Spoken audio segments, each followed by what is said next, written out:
I'll turn it where it's using the cruise control. And what I've found is you can set once you've set the cruise control, this controls the speed. And when you get to the speed limit, it'll go green. For this trip, we're averaging 4.7 miles for every kilowatt consumed. Those are pretty curvy roads, so I want to see how the steering wheel responds to the corners. It's definitely not as good as the Tesla system, but it's still decent and helps keep you centered on the road.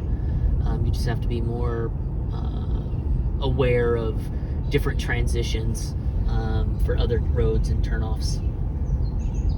One thing I'll say so far, I'm still a little annoyed with the way the screen is set up. I feel like this blocks the most important numbers on there, which is your miles per hour and your range. And these bar graphs right here, to me, aren't that useful. I'd prefer to have the numbers lower where those are at. The steering wheel is comfortable here, but not so comfortable here. It's really narrow and kind of digs into the palms of your hand. I suppose you could change the angle of your seat and the steering wheel to maybe alleviate that, but I really like the two-spoke design of the steering wheel. On the Tesla, there was a big chunky piece that came down, so for hours you'd have to sit with your hand like this, and this is just a really comfortable position to drive. Okay, so that beeping was the car getting a little bit confused and saying, hey, I'm going over that line. So I'm not really steering, the car is doing the steering, I'm just holding the wheel. It doesn't have the fancier steering system that comes with the SEL and the Limited, where it changes lanes and it's got I think maybe a greater ability to hold the lines. This is more of a lane keep assist, but it's a really good lane keep assist. Like, see, I had to add some pressure to do that corner correctly, but that's a pretty sharp corner. And you'd never see a corner like that on the highway. So look what happens when the steering wheel goes white, it means that you've taken over or that it's shut off. When it goes green, it means that it's in control. So you don't have to toggle between turning it back on. It's not like Nope. the Tesla where it would like completely disable And then not come back on automatically. No, so that is a benefit. Yeah. Is once it goes off and you get back in the lane, it comes back on to help you. Okay. So that is an improvement over the Tesla. When these lines are white, it means that the car is tracking in the lane well. And when it goes muted gray, it's having trouble reading the lines. And then that green fuzz in front, that is the radar. Okay. This button right here gives you your different drive infos. So you push this and it goes through a compass. It gives you your tire pressures, and then back to the drive assistant. The other thing that's pretty neat is you'll get big red warnings on either side of the car when somebody's in your blind spot. So that's really helpful for highway driving as well. And you also get the blind spot monitoring, the little triangles on the light or the mirrors. Those go red.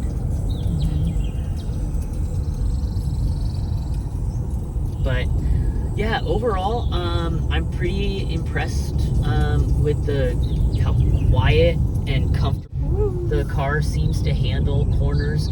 You know, when we first test drove the SEL with the all-wheel drive, I was a little bummed that the steering felt a little light, like didn't give a lot of pressure or feedback. But I feel with this car, for whatever reason, the rear wheel drive, or maybe it's just the build that we got, has a little bit more stout steering. test drove our first Tesla. Yeah. Yeah, Chuckanut's always fun to drive and beautiful scenery. See the water through the trees. Our kids love the call map on the TV and seeing the images of mystic forests and ocean. So this is kind of fun for our family to have the live forest. And you can click through a bunch of different things. They've got, oh, it's this one, isn't it? Is it this one? So you can do sea waves. You can do rainy day. You can do open air cafe. Mm-hmm. Warm fireplace. In the Tesla, they called that romance mode.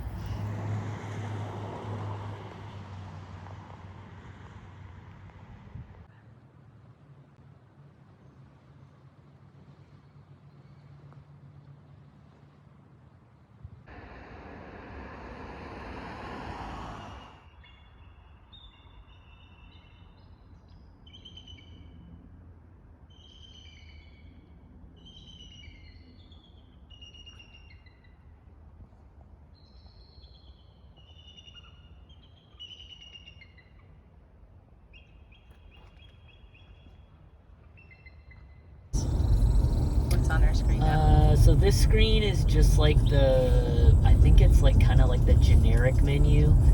Tells you what you're playing and your range, and the weather. I've set it up where you can customize this star to be whatever you want.